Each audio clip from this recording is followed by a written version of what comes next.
प्रभु विष्णु कहते हैं रावण के पाप का घड़ा भर चुका है। ऋषि और सज्जनों के भय मुक्त होने का समय आ गया है। मैं शीघ्र ही पावन नगरी अयोध्या में मैं मानव रूप में अवतार लूंगा। पर यह सुनकर माता लक्ष्मी दुखी हो जाती है। फिर प्रभु विष्णु कहते हैं क्या हुआ देवी, मेरे जाने से व्यतीत हो गई। फिर कहते हैं सृष्टि का संतुलन बनाए रखना मेरा कर्तव्य है देवी, और इसी कारणवश मुझे जाना ही होगा। फिर माता लक्ष्मी कहती है जानती हूँ, पर आप जब भी जाते हैं वह कुंठ कुंठित हो जाता है।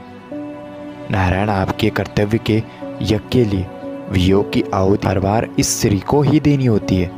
प्रभु विष्णु कहते हैं माता लक्ष्मी से मेरा उद्देश्य रावण का वध करना ही नहीं, बल्कि इस संसार में आदर्श और मर्यादा स्थापित करना है, जो आपके और वैकुंठ के अन्य साथियों के बिना सिद्ध नहीं हो सकता।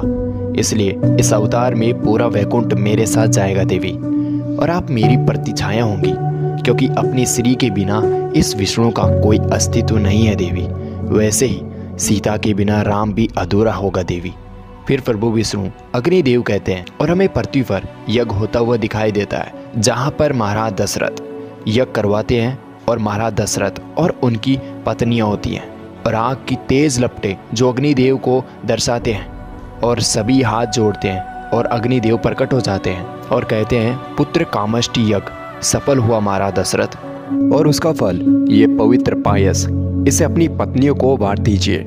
इसके प्रताप से आपको शीघ्र ही पुत्र रत्नों की प्राप्ति होगी। और फिर अग्निदेव चले जाते हैं और फिर फूलों की वर्षा होने लगती है। फिर जैसे ही रानी कैकेयी महाराज दशरथ के पास जाने लगती है तो महाराज दशरथ कहते हैं कौशल्या, और रानी कैकेयी पीछे हट जाती है, और रानी कौशल्या महाराज दशरथ के पास जाती है, और महाराज दशरथ उन्हें पायस देते हैं और फिर रानी कैकेयी को देते हैं। और फिर महाराज दशरथ पीछे मुड़कर ऋषि को प्रणाम करते हैं, पर वो रानी सुमित्रा को पायस देना भूल जाते हैं। फिर रानी कैकेयी अपने पायस में से आधा पायस सुमित्रा को दे देते हैं। फिर रानी कौशल्या महाराज से कहती है क्या मैं अपने पायस में से एक भाग सुमित्रा को दे सकती हूँ। फिर महाराज दशरथ कहते हैं ये भूल मुझसे कैसे हो सकती है। फिर महाराज दशरथ एक भाग पायस लेते हैं और देखते हैं कि सुमित्रा के पास पहले से ही पायस है। फिर वो समझ गई कि कैकेयी ने दिया है।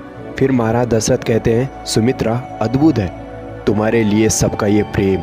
यहाँ कौशल्या ने मेरी ये भूल स्मरण करा दी, और कैकेयी ने तुम्हारे अधिकार के लिए अनुमति भी नहीं मांगी।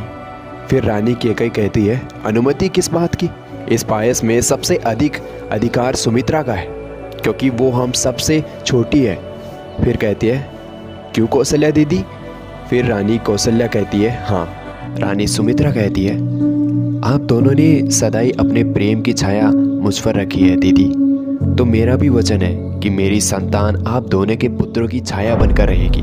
और फिर तीनों रानियां आपस में मिलती हैं। फिर महाराज दशरथ कहते हैं ये तो प्रसाद के साथ साथ पुत्रों का भी बंटवारा हो गया। फिर कहते हैं चलिए प्रसाद ग्रहण कीजिए। फिर तीनों रानियां प्रसाद ग्रहण करती है। फिर ऋषि कहता है महाराज दशरथ इस प्रसाद के 4 भाग हुए हैं, इसलिए आपको 4 पुत्र रत्नों की प्राप्ति होगी। और फिर सभी खुश हो जाते हैं। फिर ऋषि कहते हैं जो दिव्य असाधारण और परम पराक्रमी होंगे। फिर हमें कैलाश पर्वत पर प्रभु महादेव और माता पार्वती का दृश्य दिखाया जाता है, जहाँ पर माता पार्वती कहती है आनंद आ गया, श्री राम नाम का अंकुश देने वाला बीज कौशल्या के गर्भ में आ गया। परंतु महादेव यदि देखा जाए तो नारायण का इस धरती पर अवतार लेने का कारण केवल रावण को मिला वरदान नहीं था, आप भी एक बड़े कारण थे ना।